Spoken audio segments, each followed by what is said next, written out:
Sir మాది Hosur sir. మేము 2 ఎకరాల భూమి ఉంది సార్. మాది చాలా బీద పరిస్థితి సార్. మరి నాకు ఆల్రెడీ మీ పేరేం పేరు? నా పేరు లాల్ బాషా సార్. నేను అకస్మాత్తుగా స్ట్రోక్ వచ్చింది సార్. మా దగ్గర డబ్బులు లేవు సార్. హాస్పిటల్కి అకస్మాత్ తోలిపోయినారు. తోలిపోతే ఆడ హాస్పిటల్లోనే ఇంకా నీకు ఇది అప్రూవ్ కాలేదు అని చెప్పేసినారు.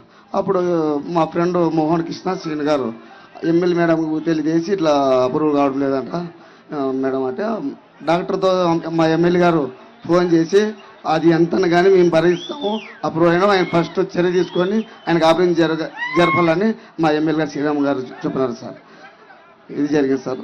మా ప్రాణాలు చాలా బాగా కాబట్టి లేదంటే మా పిల్లలు అంత రోడ్డు మీద పడేవాళ్ళు సార్. సార్ మళ్ళీ మీరేం చేయం కాదు సార్. ఒక్క కోరిక సార్, రైతులు చాలా నష్టపోతున్నారు సార్. రేటు ఉంటే పంట ఉండదు, పంట ఉంటే రేతులు ఉండదు సార్. దానికి ఇంకా కొద్దిగా ఒక కడుగు ముందుకు వేసి సార్ రైతుకు పింఛని వారికి చేసే విధంగా థ్యాంక్ యూ సార్. సార్ మీతో ఒక ఫోటో దిగాలని కోరుకుంది సార్. పెడదాంలే భాష పెడదాం.